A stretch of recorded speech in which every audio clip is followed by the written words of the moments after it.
पिऊच्या पप्पाची खूप दिवसापासून इच्छा होती की पिऊला पुण्यात फिरायला न्यायचं, पण ती लहान असल्यामुळे मी प्रत्येक वेळेस टाळत होते. कसं लहान लेकरांना फिरायला घेऊन जायचं म्हटलं की नको वाटतं, परत आजारी वगैरे पडले की मग परत प्रॉब्लेम होतो. परंतु आज ठरवलं होतं की न्यायचं. मग जाताना टू व्हीलरवरतीच गेलो, पण कसं ऊन होतं त्याच्यामुळे मग आम्ही असं ठरवलं की आपण गाडी मेट्रो स्टेशनला लावू आणि तिथून मेट्रोने जाऊ.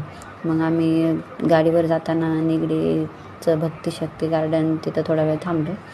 तिथं थोडं पाहिलं आणि त्याच्यानंतर आम्ही पुढे गेलो. मेट्रो स्टेशनवरती गाडी लावली आणि परत मग आतमध्ये स्टेशनमध्ये गेलो.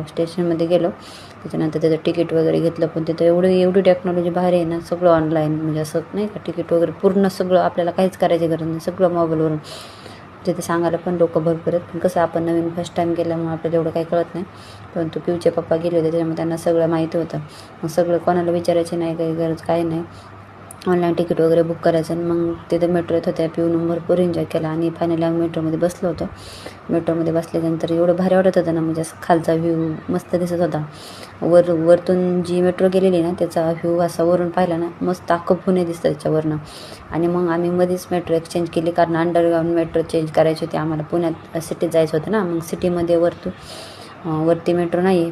मग आम्ही अंडरग्राऊंड मेट्रो गेली आणि मग अंडरग्राऊंड जाऊन तिथं आम्हाला मेट्रो चेंज करायची होती. मग तिथं एक्सिलेटरवरती वगैरे थांबलो, तिथं फोटो वगैरे काढले. आणि पिऊला एवढं भारी वाटत होतं ना एक्सिलेटरवर बघून, त्याचे फोटो वगैरे व्हिडिओ वगैरे काढले.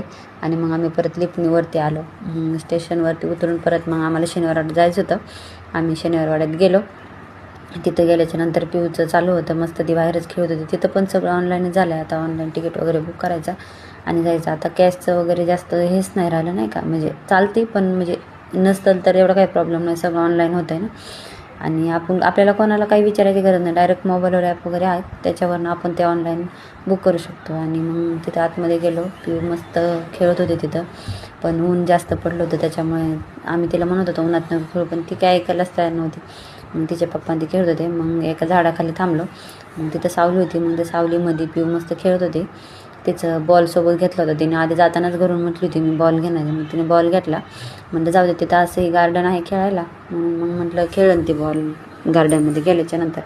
मग ती खेळून दमली आणि मग आम्ही घेतलं जेवण करायला, कारण डब्बा मी घरूनच नेला होता.